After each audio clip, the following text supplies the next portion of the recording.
श्रीगुरुभ्यो नमः। लक्ष्मीपते पदाम्भोजयुगं नत्वा गुरोरपि प्रमाणचन्द्रिकां कुर्मो बालानां बोधसिद्धये। ಶ್ರೀಗುರುಭ್ಯೋ ನಮಃ. ಲಕ್ಷಣ ಜ್ಞಾನದ ಪ್ರಯೋಜನವನ್ನು ನಾವು ನೋಡ್ತಾ ಇದ್ದೀವಿ. ಅಂದರೆ ಎರಡು ಪ್ರಯೋಜನ ಹೇಳಿದರು. ಸಜಾತೀಯ ವಿಜಾತೀಯ ವ್ಯಾವೃತ್ತಿ ಅಂತ ಒಂದು, ಎರಡನೇದು ವ್ಯವಹಾರಶ್ಚ ಲಕ್ಷಣ ಪ್ರಯೋಜನಂ ಹಾಗೆ ಅಂತ. ಅಂದರೆ ಸಜಾತೀಯ ವಿಜಾತೀಯವಾದ ವಸ್ತುಗಳಿಗಿಂತ ಭಿನ್ನವಾದದ್ದು ವ್ಯಾವೃತ್ತಿ ಅಂದ್ರೆ ಭಿನ್ನವಾದದ್ದು ಅಂತ ಅದನ್ನು ತಿಳಿಸಿಕೊಡುವುದಕ್ಕಾಗಿ ಲಕ್ಷಣದ ಜ್ಞಾನ ಬೇಕು. ಮತ್ತು ವ್ಯವಹಾರ, ಉದಾಹರಣೆಗೆ ಗೋ ಅಂತ ಹೇಳ್ತೀವಿ. ಸಜಾತೀಯ ವಿಜಾತೀಯ ವಸ್ತುಗಳಿಗಿಂತ ಭಿನ್ನವಾಗಿ ಅದನ್ನು ತಿಳಿಬೇಕು. ಸಜಾತೀಯವಾದದ್ದು ಅಂದರೆ ಯಾವುದು? ಪಶುತ್ವ ಉಳ್ಳದ್ದು. ಸಜಾತೀಯ ಅಂದ್ರೆ ಪಶುತ್ವ. ಪಶುತ್ವ ಉಳ್ಳದ್ದು ಅಂದರೆ ಯಾವುದು? ಅಶ್ವ ಮುಂತಾದವುಗಳು, ಅಶ್ವ ಮಹಿಷ ಇತ್ಯಾದಿಗಳು ಬರುತ್ತದೆ. ಅದಕ್ಕಿಂತ ಭಿನ್ನವಾದದ್ದೆಂದು ತಿಳಿಯಬೇಕು. ಯಾವುದನ್ನ? ಗೋವನ್ನು. ಅದರಿಂದ ಗೋವಿನ ಲಕ್ಷಣ ನಾವು ತಿಳ್ಕೋಬೇಕು ಹಾಗೆ. ಆ ಲಕ್ಷಣ ಜ್ಞಾನದ ಪ್ರಯೋಜನ. ಎರಡನೆಯದು ವಿಜಾತೀಯವಾದ ವಸ್ತುಗಳಿಗಿಂತ ಬೇರೆಯಾಗಿ ತಿಳಿಯಬೇಕು. ವಿಜಾತೀಯ ಅಂದರೆ ಯಾವುದು? ಘಟಪಟಾದಿಗಳು, ಅಲ್ಲಿ ಪಶುತ್ವ ಇಲ್ಲ. ಅದರಿಂದಲೂ ಕೂಡ ನಾವು ಆ ಭಿನ್ನವಾದದ್ದು ಅಂತ ಗೋವನ್ನು ತಿಳಿಯಬೇಕು. ಅದರಿಂದ ವಿಜಾತೀಯವಾದ ಪದಾರ್ಥಗಳಿಗಿಂತಲೂ ಕೂಡ ಭಿನ್ನವಾದದ್ದನ್ನ ತಿಳಿಯೋದಕ್ಕೆ ಲಕ್ಷಣದ ಜ್ಞಾನ ಅದು ಪ್ರಯೋಜಕವಾಗಿದೆ ಅಂತ ಅರ್ಥ. ಇದು ಒಂದು. ಎರಡನೆಯದು ವ್ಯವಹಾರ. ಆಕಳನ್ನ ನೋಡು, ಗೋವನ್ನು ನೋಡು ಅಂತ ಒಂದು ಯಾರೋ ಒಬ್ಬರಿ ವ್ಯಕ್ತಿಗೆ ಹೇಳ್ತೀವಿ. ಗೋವನ್ನು ನೋಡು ಅಂದ್ರೆ ಆ ವ್ಯಕ್ತಿಗೆ ಗೊತ್ತಿರಬೇಕು ಗೋ ಅಂದರೆ ಏನು ಅಂತ. ಗೊತ್ತಿದ್ರೆ ನಾವು ಗೋ ಅಂತ ವ್ಯವಹಾರ ಮಾಡಲಿಕ್ಕೆ ಬರುತ್ತದೆ. ವ್ಯವಹಾರ ಅಂದ್ರೆ ಏನು? ಮಾತಾಡೋದು, ಸಂಭಾಷಣೆ ಇತ್ಯಾದಿಗಳು. ಇದು ಲಕ್ಷಣ ಜ್ಞಾನದ ಪ್ರಯೋಜನ. ಅದನ್ನೇ ಇಲ್ಲಿ ಹೇಳ್ತಾ ಇದ್ದಾರೆ. ಸಜಾತೀಯ ಅಂದ್ರೆ ಏನು, ವಿಜಾತೀಯ ಅಂದ್ರೆ ಏನು? ಲಕ್ಷತಾವಚ್ಛೇದಕ ಸಾಕ್ಷಾತ್ ವ್ಯಾಪಕ ಜಾತ್ಯವಚ್ಛಿನ್ನಂ ಇಹ ಸಜಾತೀಯಂ ತದನವಚ್ಛಿನ್ನಂ ಚ ವಿಜಾತೀಯಂ ಇಹ ವಿವಕ್ಷಿತಂ. ಗೋಲಕ್ಷೇ ಗೋತ್ವಂ ಲಕ್ಷತಾವಚ್ಛೇದಕ. ಗೋತ್ವ ಎನ್ನುವುದು ಧರ್ಮ. ಅದು ಬೇರೆ ಪದಾರ್ಥಗಳಿಗಿಂತ ಗೋವನ್ನ ಡಿಫರೆನ್ಶಿಯೇಟ್ ಮಾಡಿ ತೋರಿಸತಕ್ಕದ್ದು. ಅಂದ್ರೆ ಭೇದವನ್ನು ತೋರಿಸತಕ್ಕದ್ದು, ಭಿನ್ನವಾಗಿ ತೋರಿಸತಕ್ಕದ್ದು ಲಕ್ಷತಾವಚ್ಛೇದಕ. ಲಕ್ಷತಾವಚ್ಛೇದಕ ಅಂದ್ರೆ ಅದು ಒಂದು ಧರ್ಮ. ಅದು ಆ ಲಕ್ಷ್ಯವನ್ನ ಬೇರೆ ಪದಾರ್ಥಗಳಿಗಿಂತ ಬೇರೆಯಾಗಿ ಯುನೀಕ್ ಅಂತ ಹೇಳ್ತಾರಲ್ಲ, ಅದನ್ನ ಹೇಳ್ತಾರೆ. ಹಾ, ಅದನ್ನ ತಿಳಿಸಿಕೊಡುತ್ತದೆ. ತಸ್ಯ ಸಾಕ್ಷಾತ್ ವ್ಯಾಪಕಂ ಪಶುತ್ವಂ ಇತಿ ತದವಚ್ಛಿನ್ನ ಅಶ್ವಾದಯ. ಅಂದರೆ ಪಶುತ್ವ ಉಳ್ಳದ್ದು ಯಾವುದು? ಅಶ್ವ ಮಹಿಷ ಮುಂತಾದವುಗಳು ಸಜಾತೀಯ. ತದನವಚ್ಛಿನ್ನ ಘಟಾದಯ ವಿಜಾತೀಯ. ಆ ತತ್ ಅಂದ್ರೆ ಇಲ್ಲಿ ತತ್ಶಬ್ದದಿಂದ ಯಾವುದನ್ನ ಪರಾಮರ್ಶೆ ಮಾಡಬೇಕು? ಪಶುತ್ವವನ್ನ. ಹಿಂದಿನ ವಾಕ್ಯದಲ್ಲಿ ಏನ್ ಬಂತು? ಪಶುತ್ವ, ಸಜಾತೀಯ ಅಂತ. ಆ ಸಜಾತೀಯವಾದದ್ದು ಇಲ್ಲದೇ ಇರೋದು, ಸಜಾತೀಯ ಧರ್ಮ ಇಲ್ಲದೇ ಇರೋದು ಅಂದ್ರೆ ಪಶುತ್ವ ಇಲ್ಲದೇ ಇರೋದು ಯಾವುದು? ಘಟಾದಿಗಳು. ಅದು ವಿಜಾತೀಯ ಅಂತ ಒಟ್ಟು. ಇದು ಅರ್ಥ ಆಗಿದೆಲ್ಲವಾ ಇದು?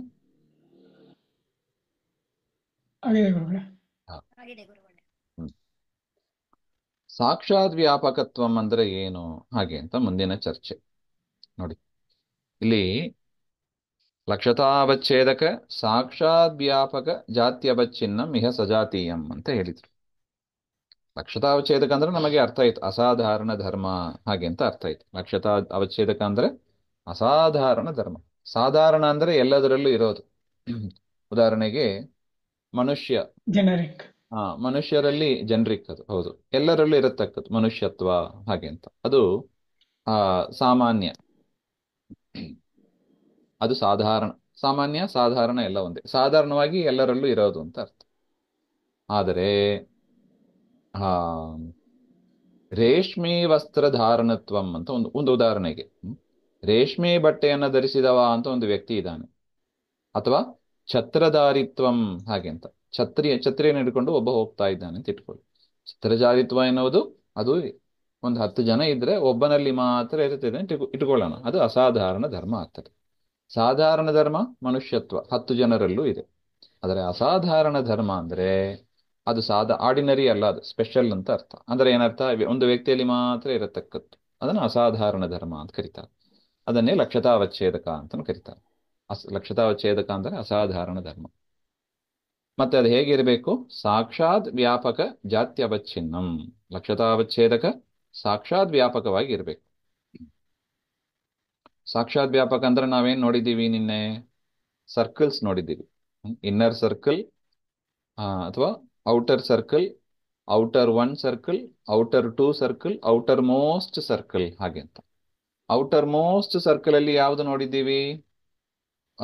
ಪ್ರಮೇಯ. ಪ್ರಮೇಯತ್ವ. ಪ್ರಮೇಯ. ಕರೆಕ್ಟ್. ನೋಡಿ, ಎಲ್ಲಾ ವಸ್ತುವನ್ನು ಕೂಡ ನಾವು ತಿಳಿಯಬಹುದು, ಪ್ರಮೇಯತ್ವ ಹಾಗೆ ಅಂತ. ಸೊ ಅದರಿಂದ ಈಗ ಗೋತ್ವ ಅದಕ್ಕೆ ಸಾಕ್ಷಾತ್ ವ್ಯಾಪಕ ಅಂದ್ರೆ ಅದು ಇಮಿಡಿಯೇಟ್ ಔಟರ್ ಲೈನ್ ಯಾವುದು? ಪಶುತ್ವ, ಪ್ರಾಣಿತ್ವ, ಪಶುತ್ವ. ಪ್ರಾಣಿತ್ವ, ಪಶುತ್ವ ಎಲ್ಲ.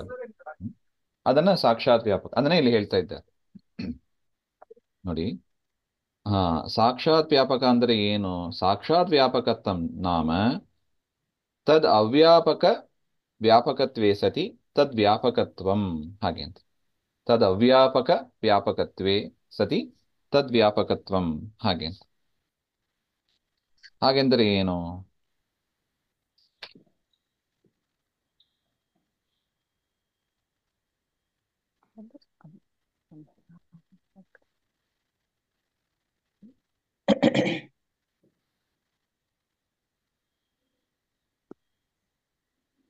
ತದ್ವ್ಯಾಪಕ ಅವ್ಯಾಪಕತ್ವೇ ಸತಿ ತದ್ವ್ಯಾಪಕತ್ವಂ, ಹಾಗೆ ಅಂತ. ಈಗ ಪಶುತ್ವ ನೋಡಿದ್ದೀವಿ. ಸಾಕ್ಷಾತ್ ವ್ಯಾಪಕ ಅಂದ್ರೆ ಯಾವುದು? ಗೋತ್ವಕ್ಕೆ ಪಶುತ್ವ ಸಾಕ್ಷಾತ್ ವ್ಯಾಪಕ. ತದ್ ಅವ್ಯಾಪಕತ್ವೇ ಸತಿ ಹಾಗೆಂದ್ರೆ ಅದಕ್ಕಿಂತ ಹೊರಗಡೆ ಇರೋದು ಯಾವುದು? Outer to. ಪೃಥ್ವಿತ್ವ. ಪೃಥ್ವಿತ್ವ. ಪೃಥ್ವಿತ್ವದಲ್ಲಿ ಅದೇನಾಗಿರ್ಬೇಕು? ಅವ್ಯಾಪಕವಾಗಿ ಇರಬೇಕು, ಸ್ಪ್ರೆಡ್ ಆಗಿರಬಾರ್ದು, ಹರಡಿರಬಾರ್ದು. ಈ ಗ್ರೂಪ್ ಅಷ್ಟೇ ಇರಬೇಕು. ಔಟರ್ ಒನ್ ನಲ್ಲೇ ಇರಬೇಕು, ಔಟರ್ ಟೂ ನಲ್ಲಿ ಇರಬಾರ್ದು. ಅದನ್ನ ಹೇಳ್ತಾ ಇದ್ದಾರೆ. ಸಾಕ್ಷಾತ್ ವ್ಯಾಪಕತ್ವಂ ನಾಮ outer two, outer three, outermost ಅಲ್ಲೆಲ್ಲ ಇರಬಾರ್ದು. ತದ್ ಅವ್ಯಾಪಕ ತದವ್ಯಾಪಕ ವ್ಯಾಪಕತ್ವೇ ಸತಿ. ಅಂದ್ರೆ ಅಷ್ಟೇ ಅರ್ಥ. ಔಟರ್ ಟು, ಔಟರ್ ತ್ರೀ ಅಲ್ಲಿಲ್ಲ ಅವ್ಯಾಪಕವಾಗಿದ್ದು ತದ್ ವ್ಯಾಪಕತ್ವಂ ಔಟರ್ ಒನ್ ಅಲ್ಲಿ ಮಾತ್ರ ವ್ಯಾಪಕವಾಗಿ ಇರೋದು. ಅದನ್ನ ಸಜಾತಿ ಸಾಕ್ಷಾತ್ ವ್ಯಾಪಕತ್ವ ಅಂತ ಕರಿತೀವಿ ಅಂತ ಅರ್ಥ.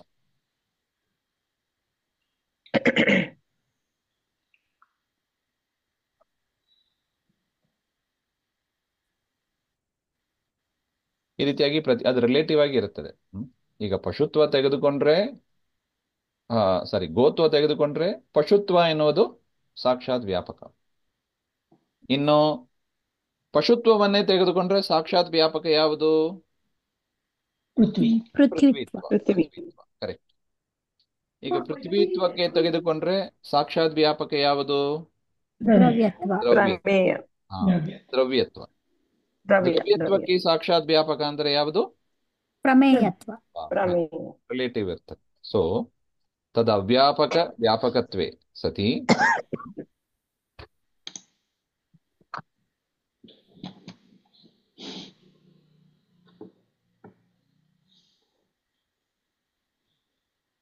ತದ್ವ್ಯಾಪಕ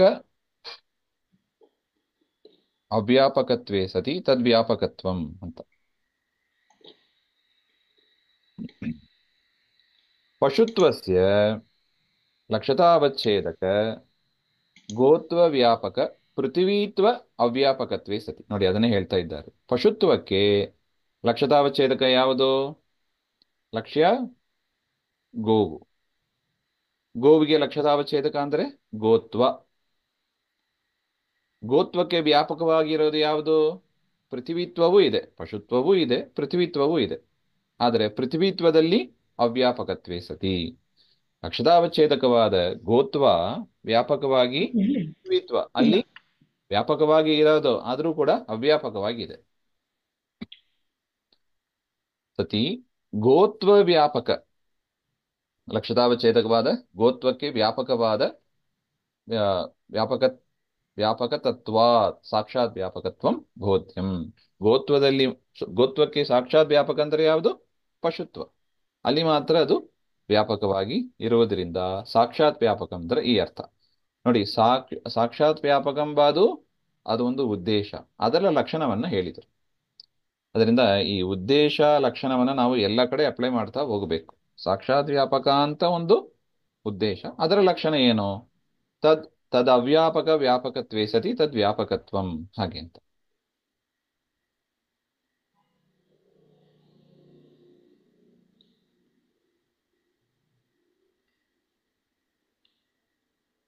ಅಲ್ಲಿ ತದ್ ಅವ್ಯಾಪಕ ಅಲ್ಲ, ಅದು ಆಕ್ಚುಲಿ ತದ್ ವ್ಯಾಪಕ ಅಂತ ಆಗಬೇಕು. ತದ್ ವ್ಯಾಪಕ ಅವ್ಯಾಪಕತ್ವೇ ಸತಿ. ವ್ಯಾಪಕವಾಗಿರುವುದರಲ್ಲಿ ಅವ್ಯಾಪಕವಾಗಿ ಇರಬೇಕು. ಟೈಪಿಂಗ್ ಮಿಸ್ಟೇಕ್ ಇದೆ ಇದರಲ್ಲಿ. ತದ್ವ್ಯಾಪಕ ಆ ತದ್ವ್ಯಾಪಕ ಅವ್ಯಾಪಕತ್ವೇ ಸತಿ ಅಂತ. ವ್ಯಾಪಕವಾಗಿರುವ ಪೃಥ್ವಿತ್ವದಲ್ಲಿ ಅವ್ಯಾಪಕವಾಗಿ ಇರಬೇಕು. ಅದು ಸಾಕ್ಷಾತ್ ವ್ಯಾಪಕದ ಒಂದು ಡೆಫಿನಿಷನ್. ಹೌದು ತಾನೆ?